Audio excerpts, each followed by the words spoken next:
The theme for tonight's show is Everybody Hates KO and Sammy. I'm John Renton with my review of WWE Raw from Greensboro, North Carolina, a hotbed for professional wrestling going back to the Jim Crockett promotion days. Jim Crockett Sr., Jim Crockett Jr., and man, WCW certainly had some great shows in Greensboro, and now they had this. Actually, that's unfair. This show wasn't all that bad. They had 9,000 or so people in the Greensboro Coliseum. Not full, but certainly fuller than some shows have been there. I mean, that was nice. And the crowd was actually pretty goddamn electric.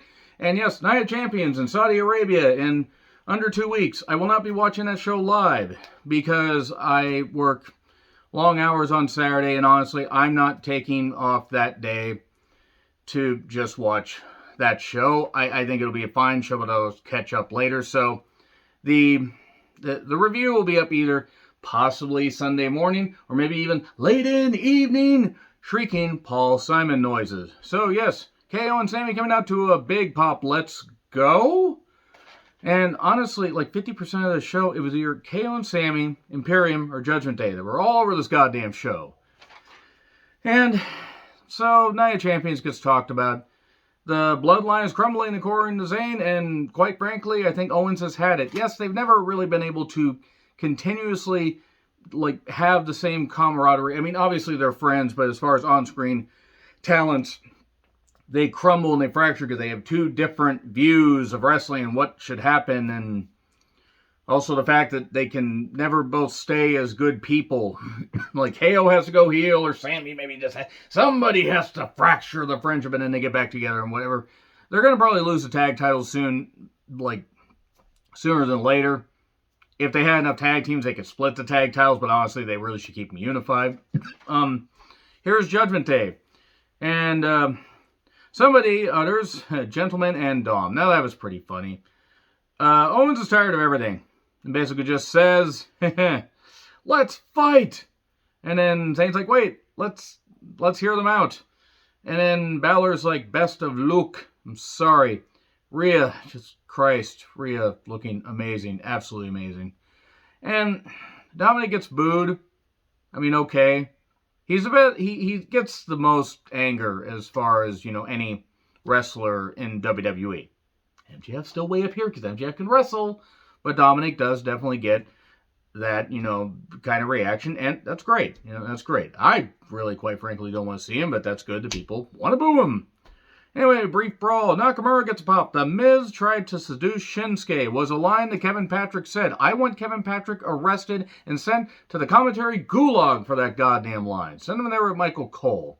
I'll just blame Michael Cole for that line because Michael Cole said a lot of shit lines. Package on Seth and Styles. Nakamura then beat Miz in a match that was twice as long as it needed to be. So then, recaps of Liv and Raquel. Liv is injured. I hope Liv is going to be all right. I don't think her injury is all that bad. Otherwise, they would have just had Raquel defend the tag titles tonight, and they would have switched them, or they would have done. They kind of did a little bit something later with the lone women's match on a 3-hour show, but I hope the Liv's gonna be all right. And then we get Raquel, Sonya, and Chelsea arguing among Adam Pearce. I think Chelsea probably should have stuck to OnlyFans because I'm really not feeling this whole goddamn character. I mean, I know she's getting paid, but her knocking the fact that Liv was injured, questioning Liv's injury, when a slight breeze snaps Chelsea's wrist at a given notice.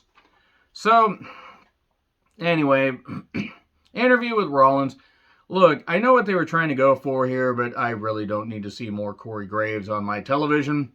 It was what it was. First part, I think they ended up doing 2 parts out of this whole thing. If they did 3 parts, I mean, I don't care. I really don't. Gunther entrance. And he stands on the announcer's table and says, please allow me to introduce myself. I'm a man of wealth and taste. And my grandparents were in Austria during the World War II days. Okay, pleased to meet you. Let me get away from this. Woohoo! Okay, just to hype the Battle Royal. Ricochet, and here comes Bronson. Now he's going down to Emmett's Fixture Shop to fix Emmett. I'm trying not to do that reference, but I can't help it. We go to break. Back in the ring, Zion Quinn is in this. This is the first time I've seen Zion Quinn on anything, or in anything meaningful, I guess meaningful, in a while. And I'm not knocking him. Apollo gets an entrance. I'm glad that Apollo was able to refresh himself down in NXT. And Riddle was there. So, okay, it's a number one contender IC title battle royal. Okay, that really didn't mean anything to me. Is there one thing that got over with me here? It was Here Comes Bronson doing pretty well. The model's gimmick has no business still being here. No business. Don't fire them, but just repackage the stuff stupid. Von Wagner was in this. The lobotomized zebra was in this goddamn match. That if he had won, good God, you might as well have just thrown the Intercontinental Championship in the shitter. But Riddle got distracted and got eliminated, meaning we're probably going to get that match in June, if not have Money in the Bank in July. In fact, now that I think about it, I don't know if they're going to have a premium live event in June because of when the Saudi show is. They're probably going to go straight to Money in the Bank because the end of May has the Saudi show, and the very beginning of July has Money in the Bank. So really, that's only 4 weeks. Ali wins. Okay, I mean, that's cool. I like Ali. He's going to get destroyed. I don't buy that they're ever going to feature him properly without knocking him right back down. Gunther has to beat the goddamn record. I don't care who he demolishes. I don't care who he beats. If they give it to Matt Riddle, they might as well retire the Intercontinental Championship. So anyway, we get a Cody and Bork package. Becky comes out to a pop. Corey mentioning Mother's Day. Well, Trish is a mother. Gee, Corey, like, you obviously honor mothers. Like, you honor the mother of your 3 children. The one that you abandoned, that stuck by you when your brain didn't want to let you wrestle anymore because you were a dime store CM Punk and you were basically the equivalent of Bobby Heenan's stool now. And Bobby Heenan's been dead for a few years, and Corey talks about all that stuff and talks about people will tweet their frustration to get all frustrated on the internet. And didn't Corey complain that CM Punk was no longer talking to him around the point of like one of his UFC fights? And then he got backlash about it because Corey is about this smart compared to how he actually thinks he thinks he's this smart. He's really this smart. He's really not very good. He's kind of like if Jesse Ventura had no talent. So, Becky basically says that she's going to kick Trish's head in and don't ever knock her daughter and don't do that. And you know what? This is fine. This is fine for what it was. Trish isn't there. Kathy with Rhea. Natty interrupts and Rhea basically just runs her down. Okay, we got that. I think Rhea and Natty's going to be a pretty good match. As far as, wrestling quality. I mean, obviously Natty's not going to win. And that's no disrespect to Natty. I like Natty. But this match is it. They're going to have to do something where they find a way to swap the titles. Because Rhea shouldn't be the SmackDown Women's Champion. Bianca shouldn't be the Raw Women's Champion. They got to do something about this shit. Xavier makes his entrance and we go to break.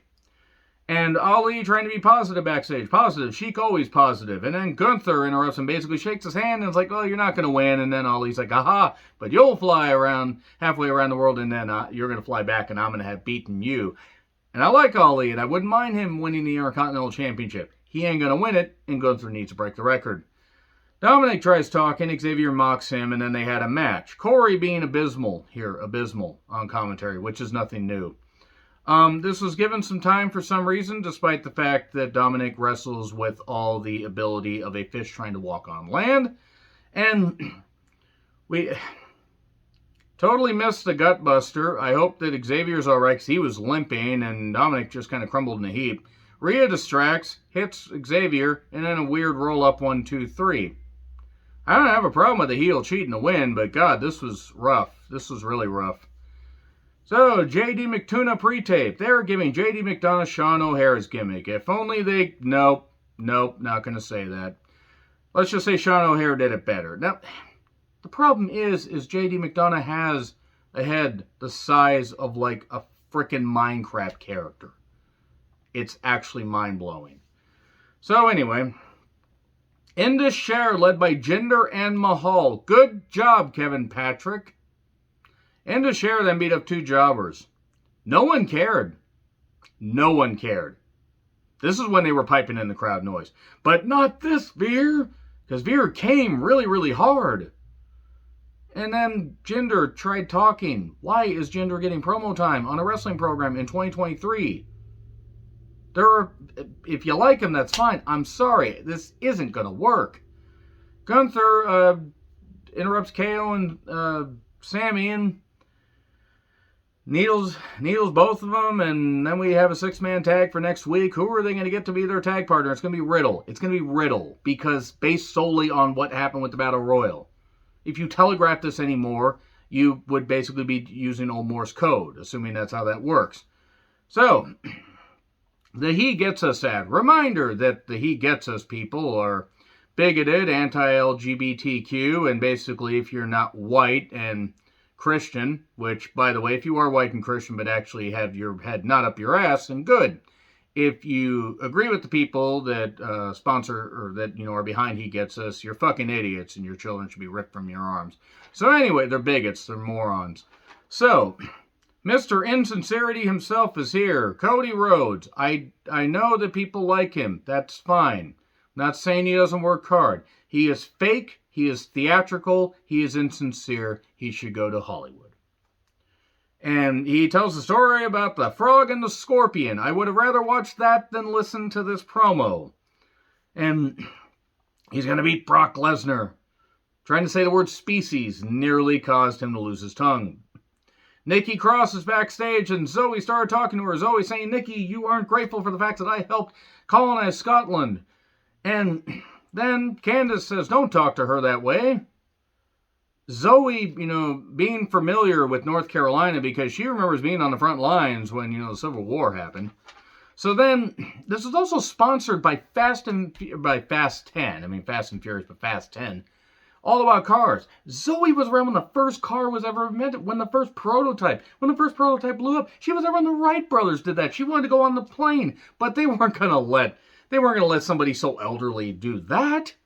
Because, God, I mean, Zoe doing that, Zoe was around when fire was first invented. Okay, I'll stop. Anyway, so Raquel doing her best Final Destination 3 impression. God, if only she would. If you get it, you get it. And then she beat Chelsea. This was rough. They piped in the crowd noise. Chelsea is not good. Chelsea is not good in the ring at all. I'm sorry, she's not. Raquel wins. That, by the way, was at 7:15 my time, because I'm on the West Coast. And then Rousey and Shayna attack her. I forgot about them. I mean, I have nothing against Shayna. I forgot about Rousey. I'd like to forget about Rousey altogether. I guess they're going to have the match in Saudi Arabia. I guess maybe it's going to be a 3-way. Is it a good idea to put Sonya in Saudi Arabia? You know how they feel about women, how they feel about gay women. Oh, yeah. The government, by the way. That's what I mean, not the citizens. And more Imperium. And Gunther shook hands with Heyman. Heyman shaking hands with an Austrian. I don't even need to say anything. More Seth interview stuff. And then the Raw rundown. And then Judgment Day break and entrance. Or entrance and break. Got that backwards. Apollo vignette. He wants to make his kids proud. That's good. Zayn and Owens against Judgment Day. Okay, Priest and Balor. By the way, 22 minutes from the time the bell for the last match, rang to end it, to the beginning of this one. 22 minutes of commercials and packages and stuff like that. And they wonder why they can't get more than about 2 to 2.2 million people to stay with this show.